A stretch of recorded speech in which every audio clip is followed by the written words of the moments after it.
గోదావరి ఎక్స్ప్రెస్కి ఇంకా చాలా టైం ఉంది. ఎక్కబోతూ ఒకసారి చాట్లో నా పేరు, బెర్త్ నెంబర్ చెక్ చేసుకున్నా. అసంకల్పితంగా కిందనున్న పేరు మీద నా దృష్టి పడింది. చెత్త కుప్పల చిట్టిబాబు. వయస్సు 45. ఒక్కసారి ఉలిక్కిపడ్డాను. అవును, అతనే ఇతను అయి ఉంటాడు. ఇంత విచిత్రమైన పేరు ఇంకా ఎవరికి ఉంటుంది?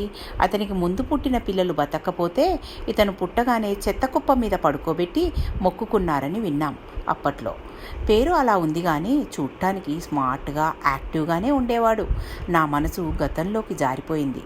నేను డిగ్రీ చదువుతున్నప్పుడు నన్ను తెగ ప్రేమించిన వీర ప్రేమికుడు అతను. అప్పట్లో నేను కాలేజ్ బ్యూటీలేండి. కాలేజీకి వెళ్ళినా, ట్యూషన్కి వెళ్ళినా, గుడికి వెళ్ళినా బాడీ గార్డ్లా వచ్చేవాడు. భలే కోపం వచ్చేది. ఇంట్లో వాళ్ళకి తెలిస్తే చదువు మాన్పిస్తారని భయం. చిట్టిబాబు కాదు, జిడ్డుబాబు అని తిట్టుకునేదాన్ని. నిజానికి 3 సంవత్సరాల డిగ్రీలో ప్రపోజ్ చేసి చావలేదు. అతను ఏ రోజైనా కనిపించకపోతే నాకు కూడా ఏదో వెల్తిగానే ఉండేది.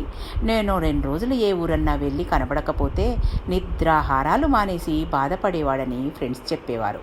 అతన్ని నేను ప్రేమించకపోయినా మనసులో ఏమోలో చిన్న సాఫ్ట్ కార్నర్. బహుశా ప్రేమను వ్యక్తపరచడానికి అప్పట్లో మా ఇద్దరికీ ధైర్యం కూడా లేదేమో.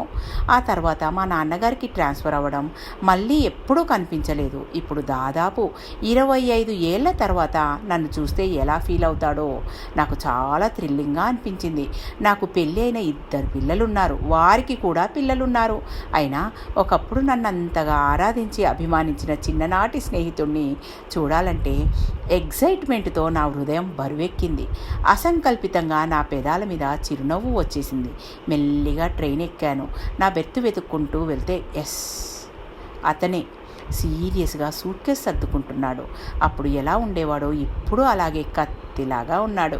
నీట్గా ట్రిమ్ చేసిన సాల్ట్ అండ్ పెప్పర్ గడ్డం, ఫుల్ స్లీవ్స్ సగం ఫోల్డ్ చేసి పైన 2 షర్ట్ బటన్స్ వదిలేసి ఇన్షర్ట్ చేశాడు.